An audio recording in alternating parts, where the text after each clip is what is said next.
Hey, welcome back, guys. This is Eight Man Breakdowns with Coach E. I'm Coach E. Let's get started.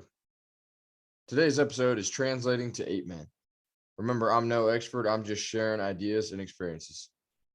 So let's get into it. This is the second episode of my Translating to Eight Man series. Today we'll be looking at Oklahoma State's offense from the Big 12 championship game from last month.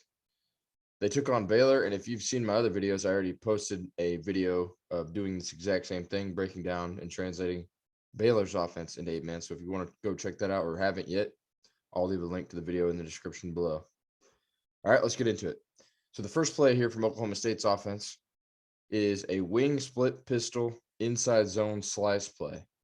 And they also have a counter play off of it, which is a boot pass out of the same look. So let's get into this real quick. So first off, the formation, I'm just calling it wing split pistol because that's the basic alignment of what's going on here. So we've got a wing, we've got the Y split out, and we're in a pistol set. So obviously, if you call it something else, that's perfectly fine. So now let's get into the actual play here. So the entire O-line is zone 7 to the left, all right, including the left guard. He's going to first check with the nose in the gap, then move up to the left, all right? And then the F is going to slice across to the backside DN. At the same time, all this is going on, the running back is going to aim for the left A gap right here.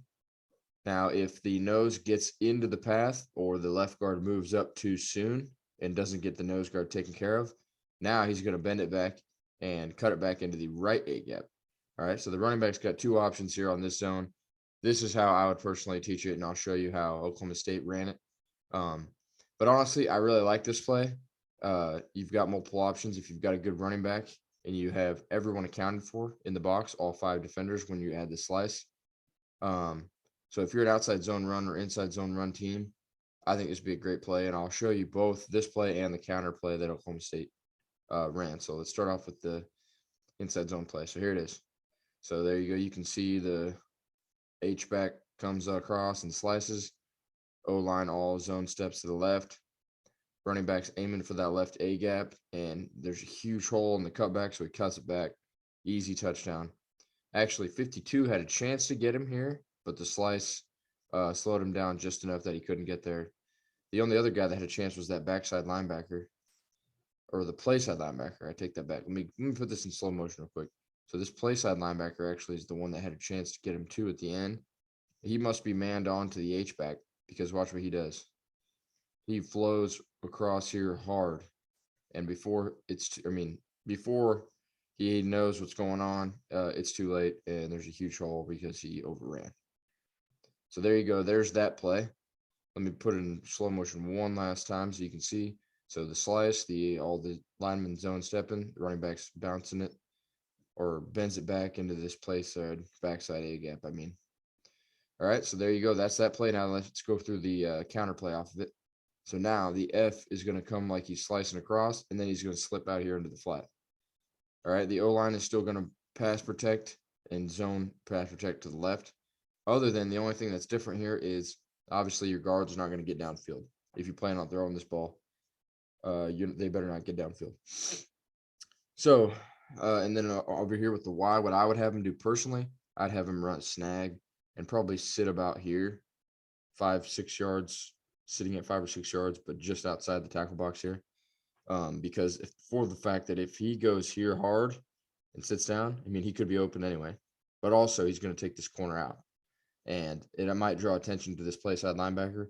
And in a 3-2 defense, that his job, this play side linebacker, most likely in the zone or man, would be to cover this right flat where the F is going. And no one would be there if you run a little snag action and you're underneath the slip route. So here, let's show you how Oklahoma State ran this play.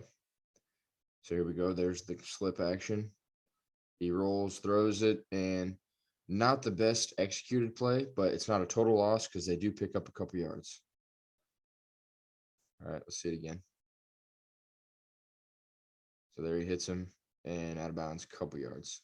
Like I said, not the best play. Let's go through it again. So in this play, they actually have him outside releasing.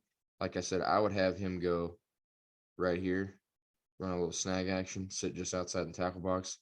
Because if this guy in 8-man is responsible for the flat. He might even stay here on this guy. All right. And he's coming here and something like that while he boots and rolls, and he's going to just play action fake, block the backside. Now, also, Oklahoma State has this guy, both of these guys, or maybe I can't remember which one it is, but in 8-man, we don't have this guy. So we're going to say, if you really want to have a third option, this tight end could block and then release late down the middle or across the middle, or he could block, and release up the field also. I mean, but that's going to be a tougher throw if you're rolling. So I would say probably have him come to the ball, but let's watch this one more time after I get these all off of here.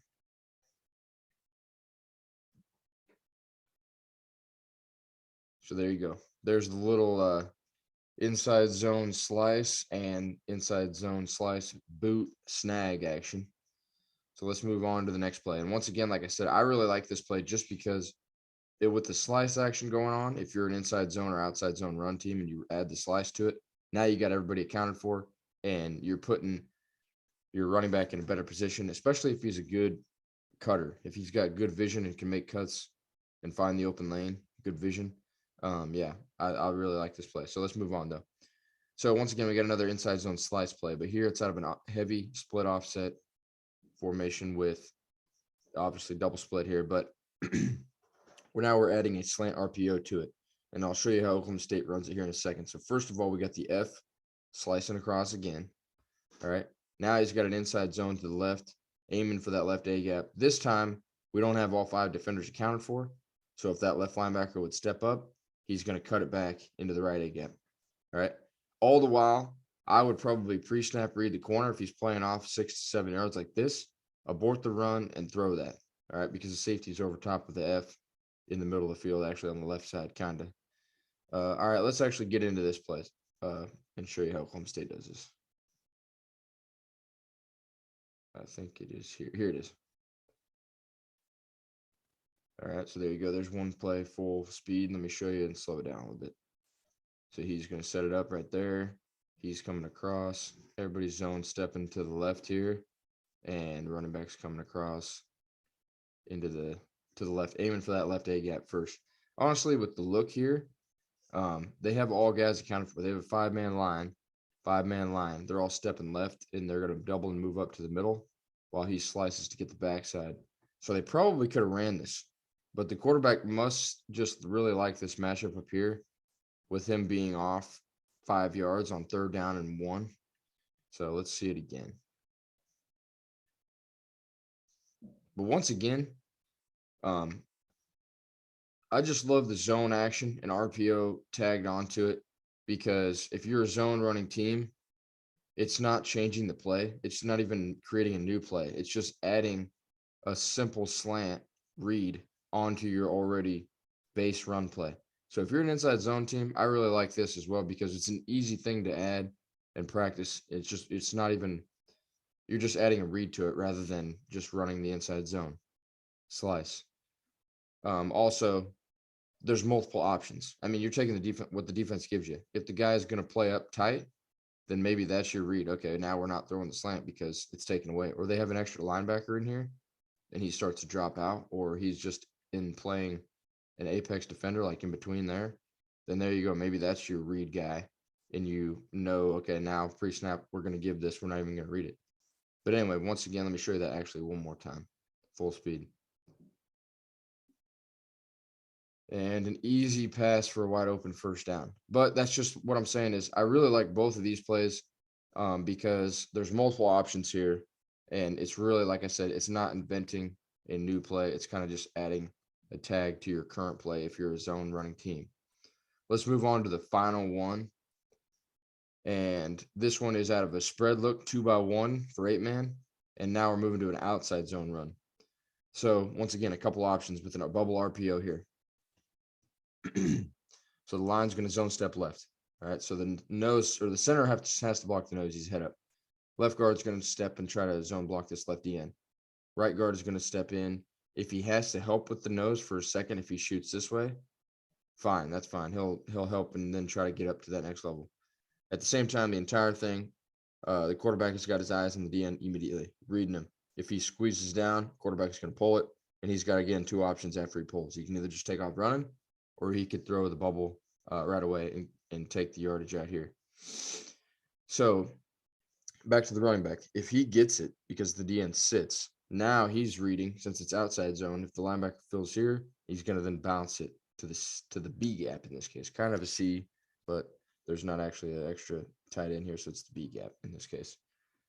So there you go. Once again, if you have an outside zone run play out of a spread look, all I'm doing here now with this play that Oklahoma State runs is tagging a bubble screen onto it. So let's check this out.